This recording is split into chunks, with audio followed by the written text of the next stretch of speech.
Assalamualaikum warahmatullahi wabarakatuh. Selamat datang di channel Keramat Horor. Kali ini saya akan membawakan sebuah cerita dengan judul Telaga Angker di Pedalaman Sumatera. Oke, sebelum lanjut ke ceritanya, alangkah baiknya kalian klik dulu tombol subscribe-nya supaya kami bisa terus bersemangat untuk terus membawakan cerita. Oke, kita mulai saja ke ceritanya.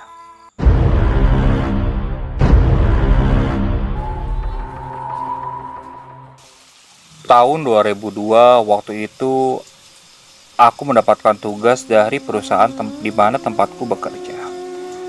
Tugasku adalah mensosialisasikan berbagai produk pertanian dan perkebunan, termasuk pupuk yang kami produksi kepada penduduk desa. Waktu itu aku ditugaskan untuk tinggal di suatu desa terpencil di pedalaman Sumatera. Kebetulan waktu itu aku masih lajang. Wah, aku berpikir banyak hal positif dari tugas ini. Bisa tinggal di tempat yang sama sekali belum pernah aku kunjungi. Terbayang waktu itu, bisa menghirup segarnya udara daerah pedalaman, menikmati ketenangan kehidupan yang sangat bertolak belakang dengan yang saya jalani di Jakarta. Namun pada prosesnya ternyata banyak kendala yang harus dihadapi dan dilalui. Kendala yang terkait dengan pekerjaan maupun bukan, tapi tetap saja harus aku jalani semua. Desa tempatku bertugas ini letaknya berdekatan dengan perbatasan Lampung dan Sumatera Selatan. Masih masuk di wilayah Sumatera Selatan, sangat terpencil. Berjarak sekitar 1,5 jam dari kota terdekat. Itu pun bukan kota besar. Desa yang masih hanya bisa dijangkau dengan kendaraan roda 2. Namun harus memerlukan perjuangan dan ekstra keras apabila harus memaksakan menggunakan roda 4. Dengan keadaan seperti itu, jadinya aku harus menggerakkan fisik dan tenaga. Sedari awal menginjakan kaki di sini, kemana-mana lebih banyak menggunakan berjalan kaki. Kalaupun harus bermotor, itu juga digunakan kalau harus bepergian ke kota. Kebetulan waktu itu aku tinggal di sini menumpang di salah satu rumah penduduk. Sebut saja namanya Pak Haji Ramli. Pak Haji Ramli ini merupakan salah satu pemuka desa, orang yang sangat dihormati. Beliau memiliki anak laki-laki yang bernama Iwan, pemuda berusia 23 tahun. Kebetulan waktu itu aku dan Iwan sedang mengobrol di teras depan rumahnya pada malam hari, sambil menikmati kopi dan sebatang rokok. Mas, di desa ini dari zaman dulu, selain dari hasil tani dan kebun yang bagus, kadang juga terkenal oleh keangkerannya loh mas, khususnya telaga itu loh yang di belakang. Tiba-tiba kalimat itu meluncur dari mulut Iwan. Loh, tapi kok kalian sepertinya nggak takut ya? Apa karena sudah terbiasa? Ucapku. Lah, gak gitu juga mas. Kami masih takut kok, namun kami lebih memilih menghindar daripada bertemu dengan yang gituan, jawab Iwan. Iya, kebetulan saya juga memang baru tinggal 3 bulan di sini, Wan. Pernah, waktu itu saya mendengar obrolan tidak sengaja waktu sedang bersosialisasi pada siang hari. Waktu itu Pak Ridwan bercerita kalau istrinya melihat sekelebatan hantu perempuan terbang melayang di atas telaga ketika sedang melintas di jembatannya. Oh, ya emang sudah gak aneh, Mas. Warga di sini memang dari kalau sudah malam gak ada yang berani lewat jalan setapak pinggirnya. Mereka lebih memilih jalan memutar walaupun lebih jauh jaraknya. Aku juga gak tahu sejarahnya dulu bagaimana telaga itu. Tapi katanya telaga ini sudah ada sejak kakekku masih kecil. Berarti memang sudah sangat lama telaga ini. Aku pun memang beberapa kali Wan melewati daerah situ. Kalau memang harus ke desa sebelah. Telaganya cukup indah juga kok, ucapku waktu itu kepada Iwan. Pernah suatu saat aku melewati telaga itu waktu siang hari. Dari mengesampingkan cerita-cerita seram yang beredar, aku bisa bilang kalau telaga ini merupakan telaga yang cukup indah, walaupun tidak terlalu jernih, tapi airnya cukup bersih. Pinggir-pinggirannya dipenuhi tanaman menjalar dan rumputan. Sisi lebih luarnya lagi, ada banyak pepohonan yang berdiri rapat mengelilingi. Hal inilah yang membuat suasananya jadi teduh, walaupun pada siang bolong. Di salah satu sudutnya ada deretan kayu yang menjorok ke tengah, seperti tempat untuk menyandarkan perahu. Tapi tidak besar, kira-kira hanya 4 meter panjangnya. Entah peruntukan apa sebenarnya itu, tapi sudah beberapa kali aku duduk sendirian di dermaga. Dan ketika dalam perjalanan pulang dari sosialisasi, beberapa kali memang aku sempat mampir sebentar, sekedar melepaskan lelah menikmati udara yang terlihat sangat mengenakan. "Mas, jangan sering-sering sendirian di telaga itu," begitu Iwan bilang padaku setelah mendengar ceritaku itu. Tentu saja aku menanyakan jawabannya. "Emang kenapa, Wan? Itu telaganya bagus kok, indah, menenangkan." "Pokoknya jangan, Mas. Takutnya nanti ada apa-apa," jawab Iwan menggantung. Tapi aku tahu arahnya kemana. Ya begitulah penduduk di desa ini dan desa terdekat lainnya malah menganggap kalau telaga ini merupakan telaga angker. Sudah tidak terhitung lagi peristiwa janggal dan seram yang pernah terjadi di situ. Katanya, gak cuma malam hari, tapi kejadian seram juga terkadang terjadi di siang hari.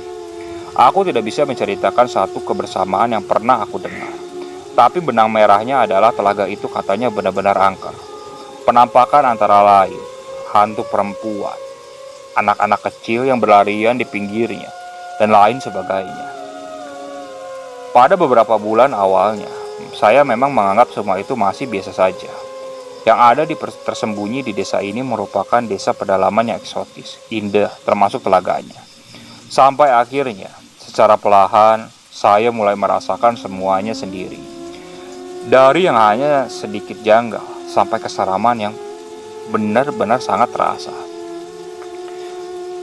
Masih ingat saya waktu itu, pada suatu hari dalam perjalanan pulang dari salah satu perkebunan, saya berjalan kaki melewati telaga menyusuri jalan setapak di pinggirnya. Waktu itu belum terlalu malam, masih jam 5 sore. Tapi tentu saja sudah mulai gelap. Matahari asik bersandar di ufuk barat. Langkahku agak pelan.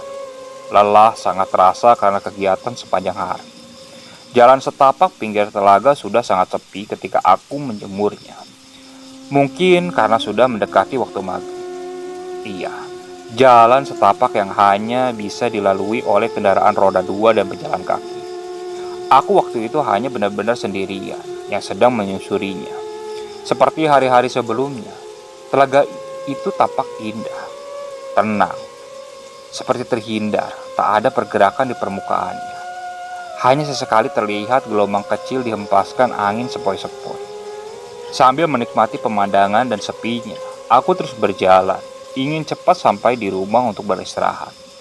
Namun ketika sedang larut menikmati semuanya, tiba-tiba sayup-sayup aku mendengar suara. "Henry!" Ada yang memanggil. Terdengar suaranya seperti suara perempuan. Tentu saja, aku langsung penasaran. Aku langsung menghentikan langkahku. Di hari yang mulai gelap, aku memperhatikan sekeliling. Pandangan menyebar ke setiap sudut telaga, mencari tahu siapa gerangan yang tadi memanggil. Tapi nggak ada siapa-siapa. Aku nggak melihat ada orang sama sekali. Sepi dan kosong. Juga hanya terdengar suara binatang-binatang serangga hutan. Selebihnya tak ada suara lagi. Karena tak menemukan apa-apa, aku kembali melanjutkan perjalanan. Tapi baru saja beberapa langkah, suara itu muncul dari kejauhan. "Henry!" Sekali lagi aku berhenti. "Siapa sih yang manggil-manggil?" gerutuku. Di titik ini belum terlihat sedikit pun pikiran aneh. Yang saya tahu ada orang yang memanggil dari kejauhan. Karena penasaran, aku lalu membelokkan langkah mendekati telaga, menuju dermaga kayu kecil yang tempat biasa aku duduk sendirian. Hari sudah semakin gelap. Aku yang masih terkungkung penasaran, lagi-lagi memperhatikan sekeliling. Kali ini sambil berdiri di ujung kayu dermaga, karena dari tempat itu aku bisa melihat semua sudut dari telaga. Airnya sangat tenang, tak ada pergerakan sama sekali. Suasananya terlihat amat sepi, keningan yang benar-benar sangat hening. Cukup lama aku berdiam sampai akhirnya aku melihat sesuatu. Ada pergerakan di tengah-tengah telaga. Permukaan udara yang tadinya sangat tenang, tiba-tiba bergelombang kecil, seperti ada yang sedang membuatnya bergerak. Aku terus saja memperhatikan pergerakan itu. Semakin lama semakin jelas terlihat kalau pergerakan air itu bergerak maju tak diam di tempat, seperti ada benda di permukaan yang sedang berenang, bergerak mendekat ke tempatku yang sedang berdiri. Apa itu? Ikan atau apa? Atau hewan lain? Pada waktu itu saya tidak tahu dan belum tahu sosok apa itu. Gelombang kecil itu terus mendekat dan semakin dekat. Hari yang sudah semakin gelap membuat aku masih belum juga bisa memastikan hewan apa yang sedang berenang. Padahal jaraknya sudah cukup dekat. Sampai akhirnya gelombang itu terlihat melambat dan semakin melambat. Lalu berhenti hanya beberapa meter dari tempatku berdiri. Karena masih belum jelas juga benda apa itu. Seketika aku juga berusaha untuk fokus memperhatikan, menerka-nerka. Lalu tiba-tiba, jantung seperti berhenti berdetuk. Napas tertahan ketika akhirnya aku melihat dengan jelas bentuk benda misterius yang diam di permukaannya. Beberapa detik lamanya dilindungi tak bisa bergerak. Hanya melihat saja dan fokus memperhatikan objek seram itu. Ya, ternyata benda itu seonggok kepala dengan rambut hitam panjang tergerai di belakang, mengambang di permukaan. Aku melihat hanya kepalanya saja, tak ada bagian tubuh lainnya. Wajahnya bertabur seram datar tanpa ekspresi, tapi seperti sedang diperhatikan. Matanya mati, tak bercahaya. Jadi, tadi yang dilihat berenang mendekat dan adalah kepala yang berambut panjang menyeramkan. Setelah beberapa detik terpana ketakutan, akhirnya aku bisa melangkah mundur perlahan, lalu lari sekencang-kencangnya menjauh meninggalkan telaga itu. Cukup lama setelah peristiwa itu terjadi, tepatnya pada bulan November. Waktu itu Pak Husni dan Iwan terus mengobrol sembari sesekali digelaki tawa berderai. Sementara aku lebih banyak jadi pemerhati dan pendengar yang baik, meski tetap menimpali omongan mereka berdua. Nyaris jam 12 malam, kami duduk di pos ronda berbentuk rumah panggung yang ukurannya tidak terlalu besar, mungkin hanya sekitar 4x4 meter saja. Jadi maksimal hanya bisa ditempati oleh 6-7 orang saja. Pos ronda yang dikelilingi oleh rapatnya pepohonan bambu ini letaknya berada di pinggir desa. Lampu templok berukuran besar jadi satu-satunya sumber penerangan. Tapi walaupun begitu, cahayanya masih mampu menyebarkan seisi pos dan sebagian kecil bagian luarnya. Malam ini tak ada angin, udara tidak bergerak sama sekali, jadi sangat sepi. Tak ada suara dedaunan dan pepohonan yang bergerak bergoyang. Gimana mas, betah tinggal di kampung kami? Ucap Pak Husni melontarkan pertanyaan. Betah pak, jawabku pendek. Udah berapa lama ya di sini? 7 bulan kayaknya pak. Saya suka suasananya, masih sangat asri. Beda banget dengan di kota besar. Ya beginilah mas, namanya desa kecil, jauh dari mana-mana. Pak Husni menambahkan. Saya hanya mengangguk-angguk sambil tersenyum sesudahnya. Iya, ternyata gak terasa ya, saya sudah 7 bulan lebih di desa ini. Dari 1 tahun yang direncanakan, ucapku. Malam itu aku dan Iwan kebagian tugas untuk siskambling. Ini bukanlah siskambling pertama aku selama tinggal di desa ini. Sebelumnya sudah beberapa kali, bedanya dengan berbagai alasan. Kali ini hanya aku, Iwan, dan Pak Husni saja yang bertugas. Biasanya ada 5-6 orang. Tapi nggak apa-apa. Tugas siskambling di sini tergolong mudah. Hanya sesekali berkeliling membawa kentongan dan obor atau lampu senter sebagai penerangan. Menurut warga, sudah bertahun-tahun lamanya belum pernah ada kejadian pencurian. Desa ini tergolong aman, tentram sejak lama. Mas, setengah jam lagi kita keliling ya, Iwan bilang begitu di sela-sela dialog. Iya Wan, tapi sebatang dulu aja ya, ucapku. Memang sudah jam 12 malam, kami harusnya mulai berkeliling. Desa ini tidak terlalu luas, berjalan kaki mengelilinginya tidak butuh waktu lama. Hanya kira-kira 1 jam lebih sudah selesai. Sesuai rencana, aku, Iwan, Akhirnya mulai berjalan pada pukul 12:30. Berbekal lampu senter di tanganku dan obor dalam genggaman Iwan, kami mulai patroli keliling desa. Ada alasan kenapa obor minyak tanah masih digunakan sebagai penerangan oleh penduduk ini. Karena minyak tanah jauh lebih murah dan lebih mudah didapat daripada batu baterai untuk lampu senter. Tapi walaupun begitu, saya tetap memilih lampu senter karena sudah termasuk peralatan yang saya bawa dari Jakarta. Bisa ditebak, tengah malam seperti ini, keadaan desa sudah sangat sepi, tak ada orang sama sekali. Saya dan Iwan berjalan tidak terlalu cepat sambil berkomunikasi, namun tetap memperhatikan setiap sudut tempat yang kami lewati. Gak bisa dipungkiri juga, suasana malam ini di desa terlihat sangat mencekam karena dikelilingi hutan dan perkebunan. Masih banyak terdengar suara-suara binatang malam. Beberapa kali di antaranya, saya tidak tahu bunyi binatang apa. Yang jelas, terkadang terdengar cukup menyeramkan juga. Jarak satu rumah dengan rumah lainnya agak jauh, dan masing-masing tidak berpagar. Maka dari itu, sebagian besar wilayah desa tergolong gelap karena kurangnya penerangan. Kami terus menyusuri jalan desa. Satu demi satu rumah kami perhatikan dan tampaknya sejauh ini tak ada yang mencurigakan. Semuanya tampak normal. Mas, maaf ya, kok tiba-tiba aku sakit perut ya? Kita pulang dulu yuk, sebentar. Tiba-tiba Iwan bilang begitu setelah kami baru hampir setengah jalan. Ya, ada-ada aja kamu, Wan. Udah mending kamu ke toilet musola aja tuh, lebih deket, jawabku.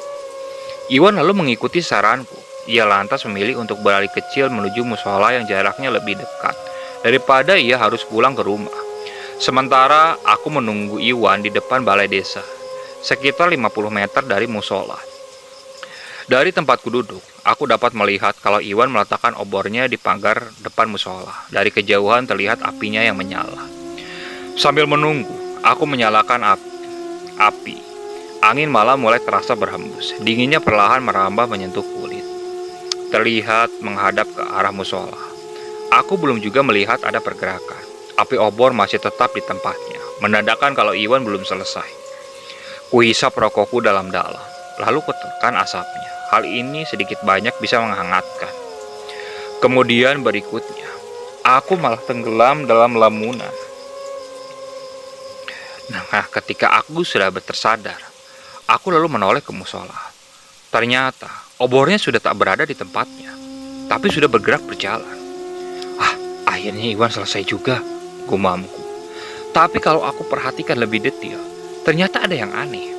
Kelihatan dari cahaya apinya, ternyata obornya tidak mendekat bergerak ke arahku, malah terlihat menjauh.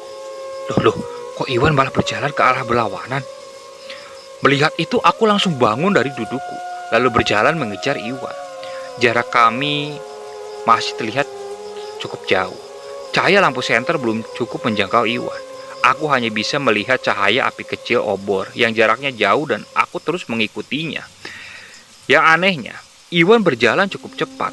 Aku juga harus berjalan cukup cepat untuk mengimbangi kecepatan larinya. Aku terus saja mengikutinya. Aku tak berani waktu itu memanggil karena khawatir suara keras teriakanku akan membangunkan warga. Aku lebih memilih untuk terus mengejarnya.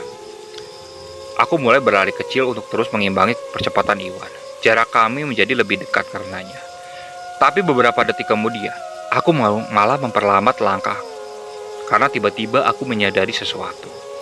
Ketika aku sadar kalau ternyata kami malah melangkah keluar desa, ditandai dengan tak terlihatnya lagi ada rumah penduduk di sekitar. Lalu ke arah mana kami bergerak melangkah? Ternyata aku terus mengikuti Iwan menyusuri jalan setapak menuju telaga. Ya, dalam gelapnya malam di tepi hutan, kami malah berjalan menuju tempat yang terkenal sangat angker. Iwan, mau ngapain sih ke telaga? Dalam hati aku bertanya. Sempat terbesit pikiran untuk berhenti mengikutinya, lalu kembali ke desa. Tapi rasa penasaran menutup segalanya. Aku malah terus ikut melangkah. Api obor akhirnya berhenti bergerak. Dia diam di tepi telaga. Dari kejauhan aku melihatnya seperti itu. Duh, Iwan ngapain sih di situ? Ucapku masih bertanya-tanya di dalam hati. Melihat itu aku terus melangkah semakin mendekat. Semakin lama cahaya api dari obor semakin terang terlihat karena jarak yang semakin dekat. Maka dari itu pula, Cahaya lampu senterku perlahan akhirnya mampu menjangkau Iwan dengan obornya. Namun ketika sudah semakin dekat dan semakin dekat lagi, tiba-tiba aku mulai berhenti melangkah. Ketika jarak kami hanya tinggal beberapa meter saja. Karena aku akhirnya menyadari sesuatu. Ternyata yang aku ikuti dari tadi adalah bukan Iwan. Tubuhku langsung kaku. Kalut, takut menyeruak memenuhi isi kepala. Aku seperti tak mengenali sosok yang berdiri di tepi telaga sambil memegangi obor itu. Dia berdiri membelakangi menghadap ke tengah telaga. Dari belakang, aku melihat dia mengenakan baju terusan lusuh berwarna gelap. Rambutnya panjang tergerai sebatas pinggang. Sosoknya seperti perempuan. Aku semakin diam ketakutan ketika dia mulai melindungi tubuhnya perlahan menghadap ke arah. Tanganku gemetar. Tapi masih bisa mengarahkan senter ke arah sosok menyeramkan itu. Sampai akhirnya, dia benar-benar sudah berdiri menghadap. Saat itu akhirnya aku bisa melihat dengan jelas penampakannya. Wajahnya pucat tanpa ekspresi. Mengurat seram meruntuhkan nyala. Tangannya masih memegang obor dengan menyala. Dalam keheningan, perlahan aku yang semakin ketakutan, mulai mundur dan menjauh. Sementara, sosok itu masih diam memperhatikanku. Tapi beberapa detik kemudian, keadaan yang tadinya sepi berubah. Tiba-tiba, dia mulai mengeluarkan suara tawa yang tertahan tapi terdengar jelas. Yang lebih mengerikannya lagi, sosok menakutkan itu tiba-tiba bergerak maju dengan cara melayang mendekat ke arah. Otomatis, aku langsung berlari mencoba menjauh. Tapi entah alasan apa, tenaga sepertinya sudah terkuras habis. Aku tak mampu berlari dengan kencang. Sempat aku menoleh ke belakang. Ternyata sosok itu masih terus bergerak mengikutiku dengan cara bergerak melayang. Sungguh sangat mengerikan. Lemas, lelah, dan semuanya menjadi satu. Tak mampu lagi bergerak, apalagi berlari. Kemudian, aku roboh di tanah di atas jalan setapak tepian danau. Waktu itu, aku masih bisa melihat kalau sosok menyeramkan itu masih terus mendekat, dan terus mendekat. Sambil mengeluarkan tawanya yang cukup mengerikan. Dengan tangan masih memegang obor yang menyala. Terlihat benar-benar sangat menyeramkan. Karena aku benar-benar sudah tidak kuat lagi. Akhirnya setelah itu aku sudah tak ingat apa-apa lagi. Kemudian selanjutnya, tiba-tiba aku tersadar. Sudah berada di balai desa. Di sekelilingku ada Pak Haji Ramli, Pak Husni, Iwan, dan beberapa warga lain. Alhamdulillah, sudah sadar. Begitu kata Pak Haji. Begitu aku diberi segelas air. Jadi menurut cerita Iwan, ketika selesai dari toilet musola, dia tidak melihat keberadaanku.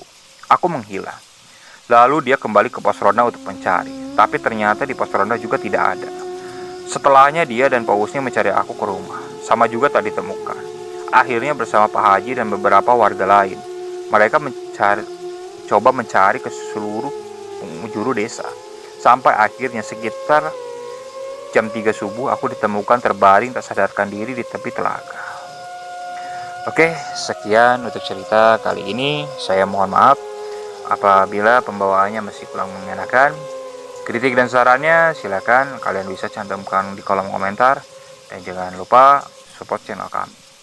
Assalamualaikum warahmatullahi wabarakatuh.